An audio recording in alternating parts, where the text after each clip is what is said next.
Are you thinking about long distance hike for a first time? If so, you are in the right place.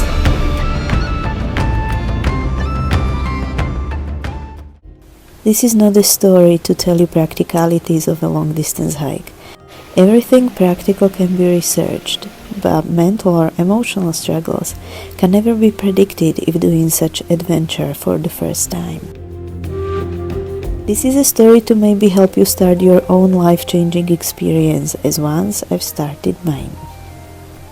Story to help you change your mindset and perspective that you might be capable of more than you've ever thought you might be. But despite good meant advice, you should always take into account your own capabilities and circumstances and being aware of your own limits, although drawing from my personal experience is about you.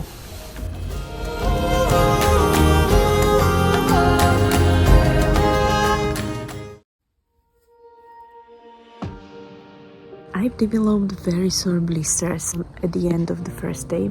It got even worse on a second day, and I had a moment of hard truth when I had to decide if I want to continue or give up. I knew that by overpowering my own mind, which was the one wanting to give up the most, I will be able to shed a layer of myself which was not serving me anymore. I guess it is often more about the war inside of our heads rather than the physical struggle. Even though we feel pain, our bodies seem to be much more capable than we think they are. I've adjusted the route and avoided hike to the top of the hill to make it a bit easier for myself, but I was not willing to give up. One step at a time, being present as much as I could, use all the possible picks me up on the way and dig deep, reminding myself what it's gonna be like at the end of the journey if I push through this. So maybe, what is your war inside of your own mind? What needs to be challenged? Maybe by the hike like this.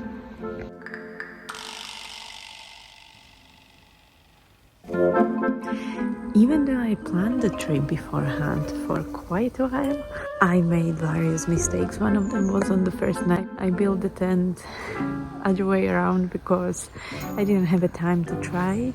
It's recommended. You're supposed to try your tent before you go on a special trip like this. I haven't done that, and after all day hiking my mind was really clouded. As I got to the campsite, I realized that it's actually more complicated than I expected.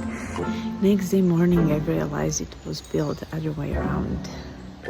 Well, I felt a bit embarrassed. We are not able to do always everything right and correct. Making mistakes is human, and that's how we learn and evolve. Some mistakes might be dangerous in the wild, but if we are realistic with our capabilities, environment, and take the journey into the wild step by step, necessary mistakes along the way will make us stronger and as well more flexible.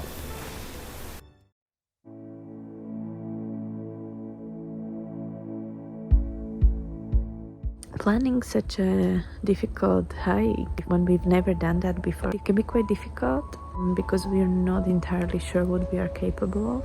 Definitely thought that 20 kilometers is not too much, but when you add a gear, full gear, heavy backpack, it's actually a lot.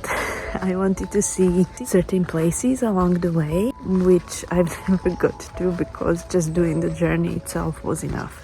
This is gonna be for everyone different, but if you are not used to walk long distances with all the gear, I would probably take as much time as I can. First couple of days your body might be adjusting to a new challenge.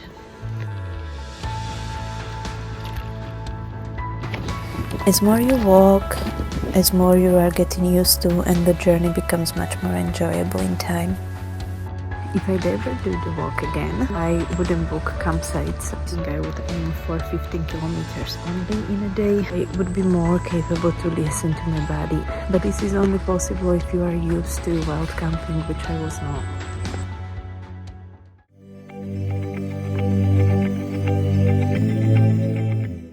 This one might be somewhat contradictory to the previous one, but hear me out. Your body can do more than you think it can. I had to push myself over my own limits to get to the other side, and I believe possibly everyone gets to that point somewhere on their journey. when it becomes very, very uncomfortable. Sometimes the right answer is to stop, as you'd cause yourself an injury, but other times, despite the pain, despite your mind and entire body saying no, there still are resources within you to walk a bit farther. When I considered everything that I can push more and through it, the next stop and see what happens after, if it would be not possible and my blisters wouldn't be healing, but as it was just blisters and I had a day to do them, I decided to keep going. There was once done one interesting study related to psychology of running. Apparently, our brain, in order to self-persevere us, sends signals to our body, causing pain in order to persuade us to stop, because it calculates if we'd run forever, we die. So basically, if we apply this outcome, not always all the pains we feel are actually real, but they're rather play of our own minds. At the end of the path, I was amazed what my body endured. I've adjusted the path when it felt too much, but I kept going and pushed through as long as I could. This one is just to maybe slightly help you change the narrative you might have in your mind.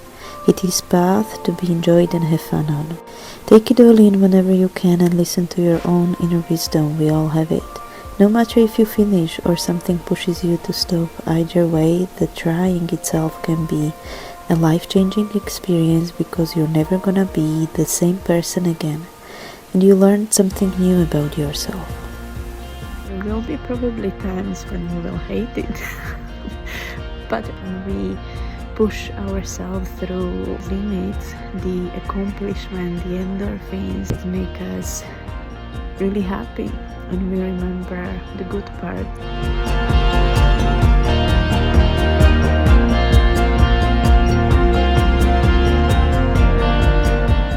You can as well find my story on this channel is when I've done West Highland Way for the first time. I tried to put it in the video somewhere. So this is a tiny bit from a little corner of my experience. I hope this video might bring you something, or let me know your struggles to go, or what you experienced when you've done such a journey. Take care, and I wish you happy adventuring. Bye.